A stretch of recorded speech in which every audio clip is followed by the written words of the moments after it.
So hello student, तो कैसे हो आप सभी। आशा करता हूँ सभी बढ़िया होंगे और अपने बोर्ड एग्जाम की तैयारी को आसान तरीके से पूरा कर रहे होंगे।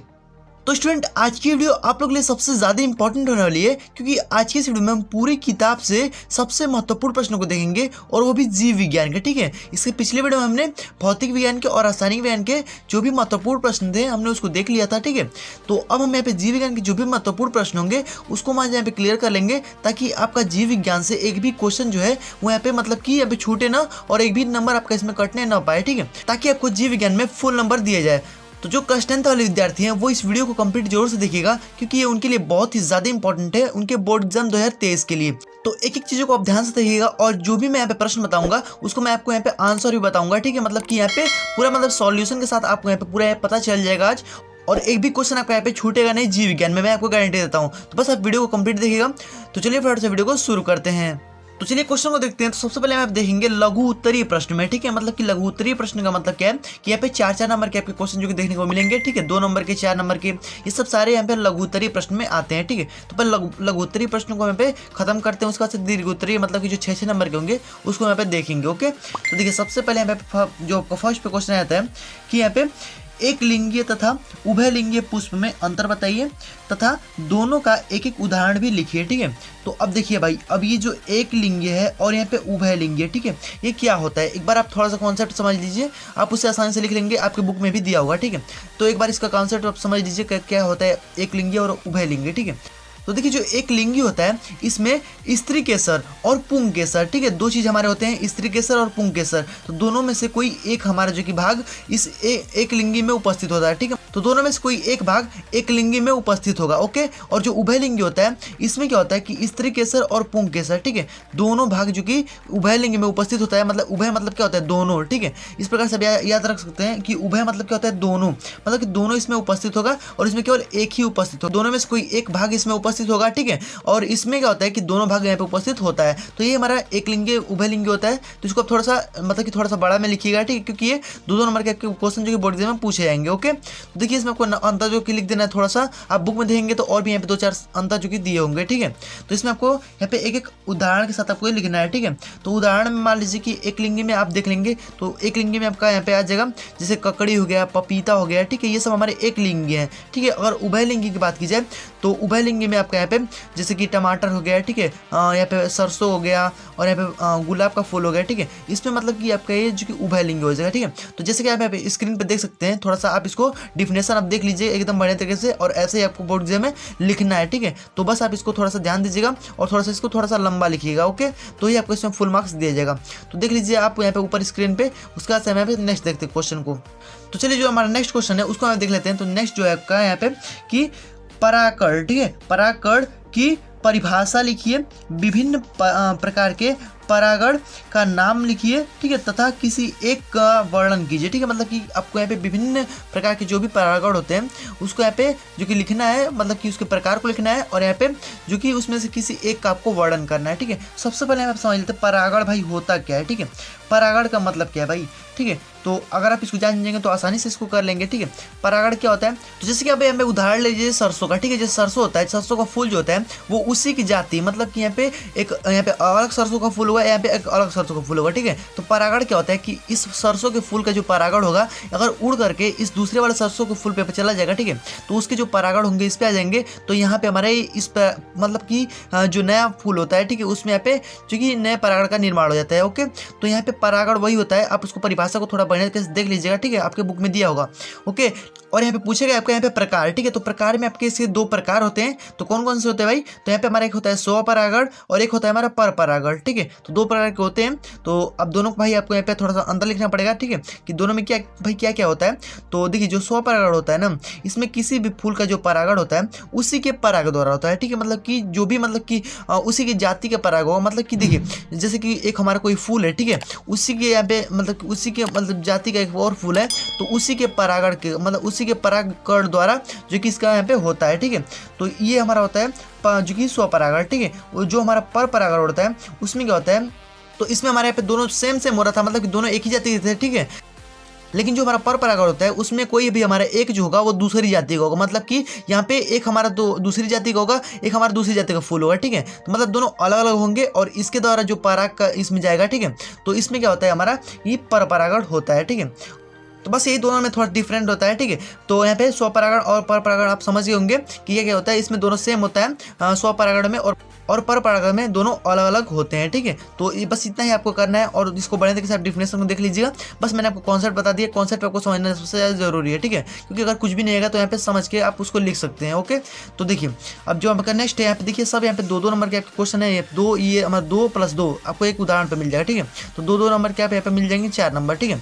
उसके बाद से परागण में आपका यहाँ पे सब देखिए 1 और यहाँ पे 2, मतलब यहाँ पे वर्णन करते हैं किसी एक का, या फिर स्वपरागण कर दीजिए या फिर पर परागण कर दीजिए, तो कोई भी आपको एक कर देते हैं तो आप उसके पूरा नंबर जो कि 2 नंबर आपको मिल जाएगा उसमें, ठीक है।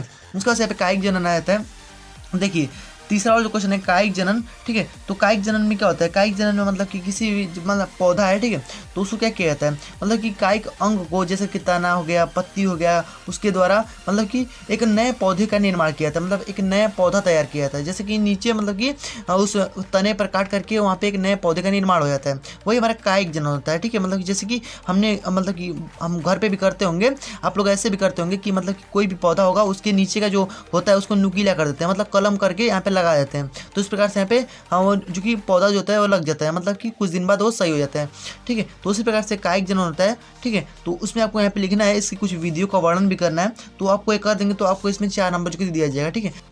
तो बस आप कॉन्सेप्ट को समझ रहिए, आपको इसमें अगर कुछ भी नहीं आएगा तो भी आप यहाँ पे लिख लेंगे। ओके, तो बस आप एक बार इसको मतलब बुक में देख लीजिए और भी बढ़िया तरीके से आपको दिया होगा। ओके, तो कायिक जनन को आप देख लीजिएगा बढ़िया तरीके से। उसका से लैमार्क का बाद आ जाता है, ठीक है। तो लैमार्क के बाद आपने पढ़ा होगा लैमार्कवाद और यहाँ पे डार्विनवाद हो जाएगा, ठीक है। तो ये 2 होते हैं हमारे। तो लैमार्कवाद जो है इसमें क्या होता है कि बस देखिए इसका सिंपल सा कॉन्सेप्ट है भाई। देखिए लैमार्कवाद में क्या होता है कि जो भी इस प्रकृति पे, ठीक है, जो सर्वाइव कर पाए, ठीक है, मतलब कि जो भी मतलब जैसे जिराफ थे सब, ठीक है, तो वो सर्वाइव कर पाए अपने आप को, ठीक है, मतलब कि अपने मतलब प्रकृति के अनुसार अगर ढाल लेते हैं तो वो इसमें जीवित रह पाते हैं इस प्रकृति में। ओके, और जो नहीं कर पाते हैं वो ऐसे मतलब कि नष्ट हो जाते हैं। तो जैसे कि जिराफ थे लोग, तो मतलब कि वो पत्तियों को अपने सिर को ऊंचा करके जो कि खा रहे थे, तो जैसे उनका जो सर है वो लंबा हो गया और वो इस जो कि जीवन में सर्वाइव कर पाए और वो यहाँ पे रह पाए, ठीक है। तो ये लैमार्कवाद है, ठीक है। तो यहाँ पे आपको एक उदाहरण के साथ इसका वर्णन भी करना है, ठीक है। तो बस आपको इसमें और कुछ भी नहीं करना है। और ये देखिए 6 नंबर का, ठीक है। तो इसमें यहाँ पे 6 नंबर के क्वेश्चन भी आपको देखने को मिलेंगे, ठीक है। आपको 4 नंबर में भी दे दिया जा सकता है। ओके, तो देखिए उसके बाद से आपका जो नेक्स्ट है यहाँ पे 5वां क्वेश्चन कि मनुष्य में पाए जाने वाले दांतों के प्रकार और उनके कार्यों का वर्णन, ठीक है। तो आपको ये इसमें 4 प्रकार होते हैं, आप इसको बढ़िया तरीके से पढ़ लीजिए, आपके बुक में दिया हुआ। ओके, तो यहाँ पे 2+2 इस पर आपको 4 नंबर मिल जाएगा, ठीक है। उसके बाद से देखिए उसका से अगला यहाँ पे 6वां वाला कि मनुष्य में दोहरे परिसंचरण तंत्र की व्याख्या जो करना है आपको, ठीक है। और यहाँ पे यह क्यों आवश्यक है, ओके, ये भी आपको बताना है। तो देखिए यहाँ पे दोहरे परिसंचरण का मतलब क्या है कि प्रत्येक चक्कर में, ठीक है, जो रुधिर होता है वो 2 बार हमारे शरीर में जाता है, जैसे कि हम यहाँ पे ऊपर स्क्रीन पे देख सकते हैं, ठीक है। आपको इसी प्रकार से लिखना होगा। तो मतलब कि इसका जो कि 2 बार हमारे जो कि हृदय में जाता है, मतलब कि यहाँ पे जो हमारा हृदय होता है उसमें जो रुधिर होता है वो 2 बार जाता है। ओके, तो ये हमारा दोहरा परिसंचरण तंत्र हो जाता है। ओके, 2 से दोहरा, ठीक है, मतलब कि 2 बार। ओके, तो ये आपको आसानी से क्लियर कर लेना है, इसमें आपको थोड़ा सा लिखना पड़ेगा। तो ये आप जो कि देख लीजिएगा बढ़िया तरीके से और इसको बढ़िया तरीके से पढ़ लीजिएगा, ठीक है। बहुत ज़्यादा इंपॉर्टेंट है आपके बोर्ड एग्जाम के लिए, तो आप इसको बढ़िया तरीके से पढ़ लीजिएगा। आप ऊपर भी स्क्रीन पे देख सकते हैं, आपको ऐसे थोड़ा सा यहाँ पे जो कि कुछ अंदाजा मिल जाएगा। तो आपको ये स्क्रीन पे भी दिखाई दे रहा होगा, उसमें से कुछ देख लीजिए और कुछ अपने बुक में से देख लीजिएगा, आपको आसानी से क्लियर हो जाएगा। ओके, तो देखिए उसका जो नेक्स्ट है आपका 7वां वाला क्वेश्चन कि हमारे पाचन में अम्ल जो है उसकी क्या भूमिका होती है, ठीक है। और यहाँ पे उसका वर्णन करना है आपको, ठीक है। तो अम्ल में मतलब जो अम्ल होता है वो हमारे पाचन में क्या भूमिका को निभाता है। देखिए अम्ल क्या होता है, अम्ल बस यही काम करता है कि जो भी हमारे मतलब कि हम लोग खाना खाते हैं, ठीक है, उसमें क्या होता है कि उसको नरम कर देता है। मतलब कि देखिए हम लोग मतलब कठोर होता है, मतलब खाना खाते हैं तो थोड़ा जटिल होता है, ठीक है, उसको सरल अणुओं में तोड़ देता है। मतलब कि अम्ल का काम यही होता है, ठीक है, उसको नरम कर देगा, ठीक है, उसको मतलब सरल अणुओं में तोड़ देगा। तो इस प्रकार से हमारे पाचन अच्छे तरीके से होता है, ठीक है। अम्ल यही एक काम करता है और भी इसके बहुत सारे काम है, जैसे कि यह भोजन में जो भी मतलब विद्यमान जो सूक्ष्म जीव होते हैं, मतलब जो सूक्ष्म अणु होते हैं, ठीक है, उसको क्या करता है कि मार देता है, ठीक है, और हमारे मतलब शरीर की रक्षा करता है जो भी हमारे वो, ठीक है। तो इस प्रकार से इसके बहुत सारे जो कि आपको इस भूमिका देखने को मिल जाएंगे, ठीक है, अम्ल की। तो ये आप चूँकि देख लीजिएगा, चूँकि ये बहुत ज़्यादा इंपॉर्टेंट है और ये बोर्ड एग्जाम में पूछा जा चुका है। ओके, तो इसको आपको बढ़िया तरीके से पढ़ लेना है। तो बस आपको इसमें ये करना है। उसके बाद 8वां जो आपका क्वेश्चन आया था कि वाष्पोत्सर्जन की परिभाषा लिखिए, ठीक है। वाष्पोत्सर्जन की जो परिभाषा है वो आपको लिखना है और यहाँ पे उनको प्रभावित करने वाले, ठीक है, केवल 4 कारकों को उल्लेख कीजिए। मतलब इसमें 4 कारकों का उल्लेख करना है। वाष्पोत्सर्जन क्या होता है भाई, इसको एक लाइन में आप सुन लीजिए, बस कॉन्सेप्ट मैं आपको बता रहा हूँ, ठीक है। कॉन्सेप्ट आप समझे रहिएगा, ठीक है। जो मैं आपको बता रहा हूँ उसको ध्यान से एकदम सुनिए और उसको समझे रहिएगा, ठीक है। यही आपको काम करेगा बोर्ड एग्जाम में, ठीक है। जो रटे रहेंगे वो तो भूल ही जाएंगे, जो कॉन्सेप्ट होता है वही आपका बोर्ड एग्जाम में काम करता है। ओके, देखिए यहाँ पे जो आपको वाष्पोत्सर्जन क्या होता है कि जैसे कि मान लीजिए पौधे जो होते हैं वो अनावश्यक जल को, मतलब कि जो उनके लिए आवश्यक जल नहीं है, ठीक है, उसको क्या करते हैं कि अपने शरीर से मतलब कि बाहर निकाल देते हैं, वाष्प के रूप में अपने शरीर से बाहर निकाल देते हैं, ठीक है। वही हमारा वाष्पोत्सर्जन हो जाता है। मतलब कि जो पेड़ पौधे होते हैं, ठीक है, वो अपने अनावश्यक जल को क्या करते हैं कि वाष्प के रूप में अपने शरीर से या फिर अपने मतलब कि पौधे से, ठीक है, बाहर निकाल देते हैं। उसी को वाष्पोत्सर्जन कहा जाता है। मतलब कि अपने वाष्प के द्वारा उत्सर्जन कर देना, ठीक है, मतलब जल का, जो भी यहाँ पे खराब जल है, ठीक है। बस यही होता है हमारा वाष्पोत्सर्जन, ये हमारा परिभाषा हो गया। ओके, तो बस आपको इतना ही लिखना है और इसमें कुछ भी लिखना नहीं है। और यहाँ पे उसको प्रभावित करने वाले क्योंकि 4 कारकों को लिख देना है, तो ये आप देख लीजिएगा, आपके बुक में भी दिया होगा, ठीक है। तो बस मैं आपको यहाँ पे बेसिक कॉन्सेप्ट बता दे रहा हूँ, आप बस उसको क्लियर कर लीजिएगा। उसके बाद जो भी आपका हो आप बुक में से देख करके लिख लीजिएगा, ठीक है। तो बस ये समझ लीजिए कि जो मैं आपको बता रहा हूँ बस केवल और उसको आप पढ़ लेते तो आपको बोर्ड एग्जाम में काम हो जाने वाला है। आपको इससे बाहर कुछ भी पूछने वाला नहीं है, ठीक है। आपको इसी में से जो कि बोर्ड एग्जाम देखने को मिलेगा। उसके बाद चलिए 9वां क्वेश्चन को देख लेते हैं। उसका से आपका 9वां क्वेश्चन आया था कि अनुवांशिकता, ठीक है, अनुवांशिकता की आपको परिभाषा लिखना है, ठीक है। और अनुवांशिक के जनक कौन है, ठीक है, और उनके उन्होंने अपने उपयोग जो कि मतलब कि जो प्रयोग किए हैं वो किस पादप पे किए हैं, ठीक है, वो आपको इसमें बताना है, ठीक है। तो अनुवांशिकता क्या होता है, ठीक है। अनुवांशिकता का भाई शाब्दिक अर्थ यही होता है, ठीक है, कि मतलब कि जो भी आपके मतलब माता पिता के द्वारा या फिर पूर्वजों मतलब कि जो भी आपके दादा दादी हैं, ठीक है, उनके द्वारा आपके मतलब कि अंदर कुछ यहाँ पे क्या होते हैं कि उनके कुछ गुण जो होते हैं वो हमारे में क्या हो जाते हैं, अवतरित हो जाते हैं। मतलब कि तो जैसे माता पिता हैं, ठीक है, और जो भी हमारे पूर्वज हैं, ठीक है, उनके जो कुछ गुण होते हैं, ठीक है, उनके क्या होते हैं कि हमारे अंदर कुछ जो कि अवतरित हो जाते हैं, ठीक है। मतलब उनके गुण जो होते हैं वो अवतरित हो जाते हैं। मतलब कि यहाँ पे वही हमारा अनुवांशिकता होता है। मतलब उनके कुछ गुण हमारे अंदर भी आ जाते हैं, ठीक है, इसको अनुवांशिकता कहते हैं, ठीक है। तो बस यही इसकी परिभाषा है, इसको आप कॉन्सेप्ट में समझ रहिएगा, ठीक है। मतलब कुछ भी है आपको इस पर थोड़ा सा बड़ा चढ़ा कर लिख देना है। ओके, और भी आपको इसमें कुछ भी लिखना नहीं होता है, ठीक है। तो देखिए उसका जो नेक्स्ट है आपका यहाँ पे 10वां वाला कि जैव निम्नीकरण और अजैव निम्नीकरण से आप क्या समझते हैं, ठीक है। तो ये आपको यहाँ पे स्क्रीन पे दिखाई दे रहा होगा, आप इसी को पढ़ लीजिएगा थोड़ा सा, ठीक है। ये मतलब कि कभी कभी पूछ देता है, कभी कभी, ठीक है, तो आप इसको भी पढ़ लीजिएगा, ये भी आपको बोर्ड एग्जाम में देखने को मिल सकता है। ओके, तो इसको आप पढ़ लीजिएगा। उसके बाद से जो है कि यहाँ पे दीर्घ उत्तरीय प्रश्न में आप देख लीजिए यहाँ पे, तो ये हमारे 6 नंबर के प्रश्न होंगे। देखिए 11वां में आपका दिया गया कि पर्यावरण पर कृषि प्रक्रमों के कुछ हानिकारक प्रभाव बताना है, ठीक है। मतलब कि हानिकारक प्रभाव का मतलब क्या है कि जो भी हमारे कृषि प्रक्रम मतलब कि जो भी कृषि द्वारा मतलब कि यहाँ पे बनाए गए हैं, ठीक है, तो मतलब कि यहाँ पे कृषि द्वारा जो भी चीज़ें बनाई गई हैं, ठीक है, उसका पर्यावरण पे क्या प्रभाव पड़ता है, क्या हानिकारक प्रभाव पड़ता है, इस पर आपको एक क्वेश्चन जो कि बोर्ड एग्जाम में देखने को मिल सकता है, ठीक है। या फिर आप यहाँ पे ले लीजिए कि जैसे कि या फिर जो भी हमारे जीवाश्म ईंधन होते हैं, ठीक है, उसको जलाने से हमारे पर्यावरण पे क्या प्रभाव पड़ता है, तो इस पे आपको एक बोर्ड एग्जाम में जो क्वेश्चन देखने को मिल सकता है, ठीक है। और ये 100% मैं बता रहा हूँ आपको, ये सबसे ज़्यादा इंपॉर्टेंट है, ये आपको बोर्ड एग्जाम में जो देखने को मिल सकता है पर्यावरण से संबंधित, ठीक है। मतलब जो भी कृषि द्वारा बनाए गए हैं मतलब जो प्रक्रम है, ठीक है, उसका यहाँ पे पर्यावरण पे क्या प्रभाव पड़ता है, यहाँ पे हानिकारक प्रभाव, उसको यहाँ पे बताना है। तो इसको आप बड़े तरीके से मतलब पढ़ लीजिएगा, ये बहुत ही आसान होता है। पर्यावरण के बारे में आपको केवल रिलेट करके थोड़ा सा लिख देना होता है, ठीक है। आपको उस पर नंबर मिल जाएगा 6 नंबर, ठीक है। इस पर आपको कुछ भी करना नहीं है।